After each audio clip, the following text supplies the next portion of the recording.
experience a radical dimension of unity when we participate in the communication of the message of God and participate in God's mission together. ദൈവത്തിന്റെ ദൗത്യത്തിൽ നാം ഒന്നിച്ച് പങ്കുകാരാകുമ്പോൾ, ഈ സന്ദേശം നാം ഒന്നിച്ച് പങ്കുവെക്കുമ്പോൾ നാം ഇവിടെ സാഹസികമായ ഒരു ഐക്യത്തിനായി ശ്രമിക്കുകയാണ്. As Christians, we are called to work for the renewal and transformation of our churches. ക്രിസ്ത്യാനികളായി നാം വിളിക്കപ്പെട്ടിരിക്കുന്നത് നമ്മുടെ തന്നെ സഭകളുടെ രൂപാന്തരത്തിനും പുതുക്കത്തിനുമായിട്ടാണ്. We are called to become a sign of the work of the Holy Spirit in such a renewal. ആ പുതുക്കത്തിൽ പരിശുദ്ധാത്മാവിന്റെ പ്രവർത്തനത്തിന് നാം ഒരു അടയാളമായി മാറണം. Many a time the churches belonging to different denominations, traditions come together. പലപ്പോഴും സഭയും മറ്റ് ഇതര സഭാ വിഭാഗങ്ങളും ഒന്നിച്ച് വരുന്നത്. But usually they come together to defend common positions. And when we face challenge or trouble from outside forces, and when our peaceful existence is disturbed or threatened. പലപ്പോഴും സഭകളും ഇതര സഭകളും ഒന്നിച്ചു വരുന്നത് ബാഹ്യ ശക്തികളിൽ നിന്നും നമ്മുടെ നിലനിൽപ്പ് ചോദ്യം ചെയ്യപ്പെടുമ്പോഴും പലപ്പോഴും നമ്മുടേതായ വിശ്വാസ സംഹിതകൾ ഉറപ്പിക്കുന്നതിനു വേണ്ടിയാണ്. But we should come together for common witness and common mission. എന്നാൽ നാം ഒന്നിച്ച് വരേണ്ടത് പൊതുവായ സാക്ഷ്യത്തിനും പൊതുവായ ദൗത്യത്തിനുമായിട്ടാണ്. Yes, we need to have inner growth and unity in our churches. നമ്മുടെ സഭകളിൽ ആന്തരികമായ വളർച്ചയും ഐക്യവും സാധ്യമായി തീരും. But we should go still further. എന്നാൽ അവിടെ നിന്ന് നാം വീണ്ടും മുന്നോട്ട് പോകേണ്ടിയിരിക്കുന്നു. We believe in the unity of the whole humankind. നാം വിശ്വസിക്കുന്നത് എല്ലാ മാനവജാതിയുടെയും ഒന്നിച്ചുള്ള ഐക്യത്തെക്കുറിച്ചാണ്. Not only the unity of the humankind but also of the whole world, whole cosmos. മനുഷ്യജാതിയുടെ മാത്രമല്ല സകല ഭൂജീവജാലങ്ങളുടെയും ഒന്നിച്ചുള്ള ഐക്യത്തെക്കുറിച്ചാണ്. The unity we are called to involve is not just of churches but of the whole humanity and of the whole cosmos. സഭകളുടെ ഐക്യം മാത്രമല്ല ഇന്ന് ആവശ്യമായിട്ടിരിക്കുന്നത്, സകല മാനവ ജാതികളുടെയും കുലങ്ങളുടെയും സകല ഭൂമണ്ഡലത്തിന്റെയും ഐക്യത്തിലേക്കാണ് ദൈവം നമ്മെ വിളിച്ചിരിക്കുന്നത്. Our search or endeavor for unity is according to Jesus' word so that the world may believe. നമ്മുടെ ഐക്യത്തിനായുള്ള ആഗ്രഹവും അതിന്റെ പ്രയത്നങ്ങളുടെയും ആത്യന്തികമായ ലക്ഷ്യം എന്ന് പറയുന്നത് യേശു കർത്താവ് പറഞ്ഞതുപോലെ ലോകം അത് വിശ്വസിക്കണം എന്നുള്ളതാണ്. This search for unity must be intensified and deepened. ഈ ദൗത്യത്തിനായുള്ള ഐക്യത്തിനായുള്ള നമ്മുടെ അന്വേഷണം വളരെ ആഴങ്ങളിലേക്ക് പോകേണ്ടിയിരിക്കുന്നു. Today time has come for people of different religions and secular ideologies to come together to discover ways and means of their critical and constructive function in the society. നാം ആയിരിക്കുന്ന സമൂഹത്തിൽ സഭകൾ മാത്രമല്ല മറ്റ് മതങ്ങളും മറ്റ് മത സംഹിതകളും ഒന്നിച്ചു വന്ന് പരസ്പരം ഉത്തരവാദിത്വത്തോടെ ജീവിക്കുന്നതിന് വേണ്ടിയുള്ള ഒരു ഐക്യത്തെക്കുറിച്ചാണ് ഇന്ന് നാം ആലോചിക്കേണ്ടത്. We thank God for people belonging to different religions who have joined together against the evils of communalism, political corruption and social and economic oppression. നമ്മുടെ സമൂഹത്തിൽ ഇന്ന് നിലനിൽക്കുന്ന രാഷ്ട്രീയമായ അഴിമതികൾക്കെതിരെയും സാമ്പത്തികമായ അടിച്ചമർത്തലുകൾക്കെതിരെയും മതത്തിന്റെ ഫാസിസത്തിനെതിരെയും പല മതത്തിലുള്ളവർ ഒന്നിച്ച് ചേർന്നു വരുന്നു എന്നുള്ളതിനെ ഓർത്ത് നമുക്ക് ദൈവത്തിന് സ്തോത്രം പറയാം. What we urgently need today is to work together to face the challenges of the present day, including the ecological crisis. ഇന്ന് നമ്മുടെ മുൻപിലുള്ള വെല്ലുവിളികളെ, പരിസ്ഥിതിയുടെ വെല്ലുവിളികളെ ഉൾപ്പെടെ നാം ഒന്നിച്ച് ഇന്ന് തരണം ചെയ്യേണ്ടിയിരിക്കുന്നു.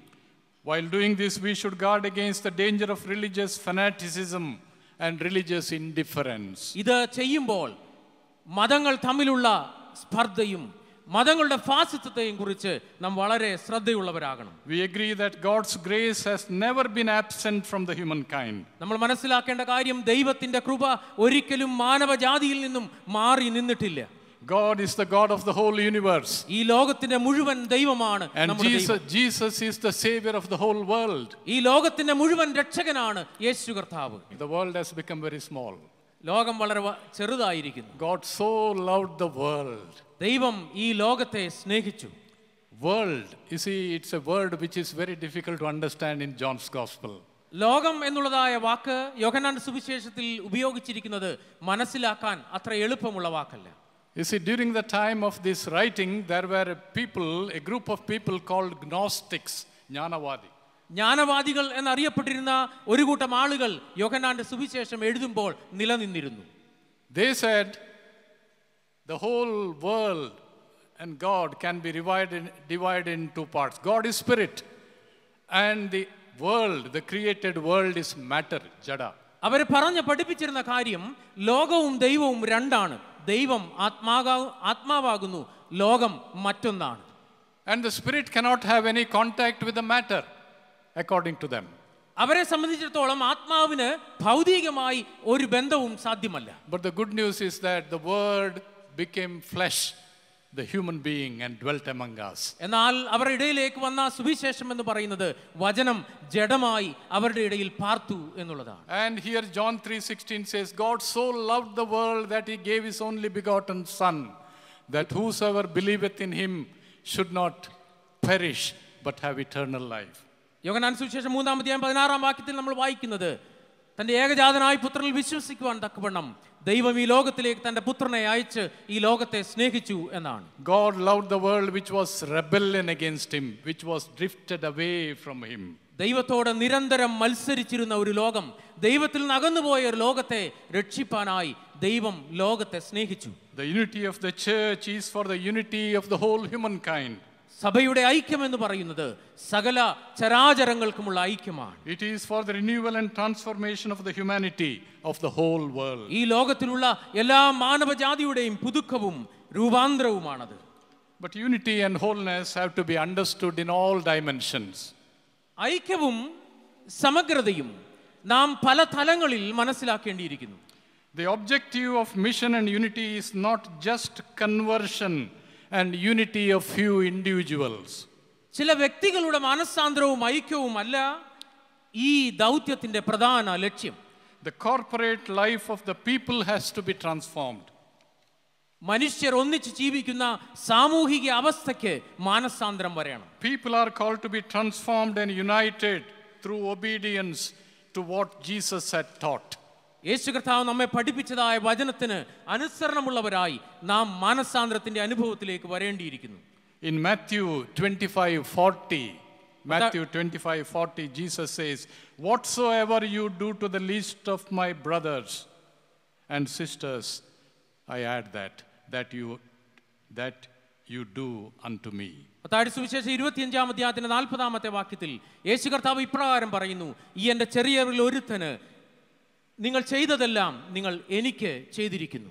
Whatsoever you do to the least of my brothers, that you do to me. നിങ്ങൾ എൻ്റെ ഈ ചെറിയവരിൽ ഒരുത്തന് ചെയ്തതെല്ലാം എനിക്ക് ചെയ്തിരിക്കുന്നു.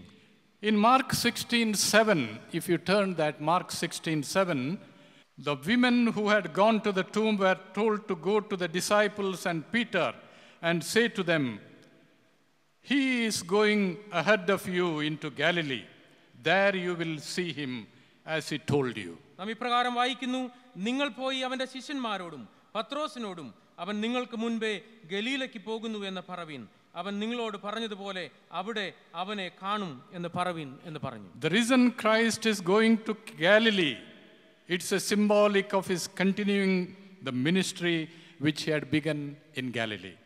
ഗലീലയിലേക്ക് പോയ ഉയർത്തെഴുന്നേറ്റവനായ കർത്താവ് നമ്മുടെ മുൻപിൽ കാട്ടിത്തരുന്ന മാതൃക എന്ന് പറയുന്നത് അവൻ ദൗത്യം തുടരുന്നു എന്നാണ്. കാരണം അവൻ ഗലീലയിലാണ് ദൗത്യം ആരംഭിച്ചത്. He is asking them to go back to Galilee and participate in his ministry. യേശു കർത്താവ് ആവശ്യപ്പെടുന്നത് നിങ്ങൾ ഗലീലയിലേക്ക് മടങ്ങിപ്പോയി ആ ദൗത്യത്തിൽ പങ്കുകൊള്ളുന്നവരാകണം. It is calling them to participate in the continuing ministry and mission of Christ together with all God's people.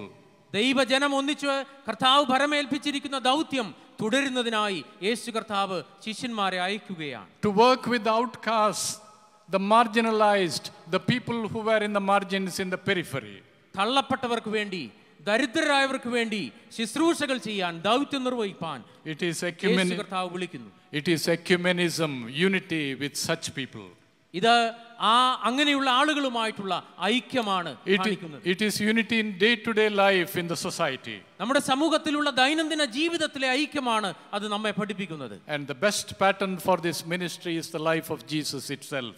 അതിന്റെ വ്യക്തമായ മാതൃക എന്ന് പറയുന്നത്, ഏറ്റവും മഹത്തരമായ മാതൃക എന്ന് പറയുന്നത് യേശു കർത്താവിന്റെ ശുശ്രൂഷയാണ്. He gave his love, his time for all people. യേശു കർത്താവ് അദ്ദേഹത്തിന്റെ സ്നേഹവും അദ്ദേഹത്തിന്റെ സമയവും എല്ലാവർക്കും വേണ്ടി നൽകി. He was not the Lord of Christians. There were no Christians at that time. യേശു കർത്താവിന്റെ സമയത്ത് ക്രിസ്ത്യാനികൾ എന്ന പേരിൽ ആരുമില്ലായിരുന്നു. അവൻ ക്രിസ്ത്യാനികളുടെ മാത്രം കർത്താവല്ലായിരുന്നു. He was a man for everybody. എല്ലാവർക്കുമുള്ള ഒരു മനുഷ്യനായിരുന്നു യേശു കർത്താവ്. He praised the widow who gave her last coin to the temple. ദേവാലയത്തിലേക്ക് തന്റെ അവസാനത്തെ നാണയം നൽകിയ വിധവയെ യേശു കർത്താവ് പ്രശംസിക്കുന്നു. He received Nicodemus during night. രാത്രിയിലാണ് യേശു കർത്താവ് നിക്കോദിമോസിനെ സ്വീകരിച്ചത്. He called Matthew a tax collector to be his apostle. ചുങ്കക്കാരനായിരുന്ന മത്തായിയെ തന്റെ അപ്പോസ്തലനായി യേശു കർത്താവ് നിയോഗിച്ചു. He visited Zacchaeus in his house on the roadside. He could have said bye bye, but he visited him in his house. നാം വായിക്കുന്നത് സഖായിയുടെ ഭവനം യേശു സന്ദർശിച്ചു എന്നാണ്. മറിച്ച് യേശുവിന് ആ വഴിയിലൂടെ പോയാൽ മാത്രം മതിയായിരുന്നു. He gave himself in a special way to the poor, consoling, affirming and challenging them. ദരിദ്രരുമായിട്ടുള്ള യേശു കർത്താവിന്റെ ബന്ധം എന്ന് പറയുന്നത് അവരെ ആശ്വസിപ്പിക്കുന്ന, അവരെ ഉറപ്പിക്കുന്ന, അവരെ ആഹ്വാനം ചെയ്യുന്ന ബന്ധമായിരുന്നു. He spent long hours in prayer and lived in dependence on and willing obedience to God's will. യേശു കർത്താവ് നീണ്ട മണിക്കൂറുകൾ പ്രാർത്ഥനയ്ക്കായി ചെലവിട്ടു. അത് മാത്രമല്ല, ദൈവത്തിന്റെ പൂർണ്ണമായ അനുസരണത്തിൽ യേശു കർത്താവ് ശുശ്രൂഷകൾ ചെയ്തു. And he died for the sake of the whole world, the world that has been drifted away from him. ദൈവത്തിൽ നകന്നുപോയ ലോകത്തിനു വേണ്ടി യേശു കർത്താവ് തന്നെ തന്നെ ഏൽപ്പിച്ച് മരണത്തിന് ഏൽപ്പിച്ചു. And he says, as the Father has sent me, even so I send you. അതുകൊണ്ട് തന്നെ യേശു കർത്താവ് പറയുന്നു, എൻ്റെ പിതാവ് എന്നെ അയച്ചതുപോലെ ഞാനും നിങ്ങളെ അയക്കുന്നു.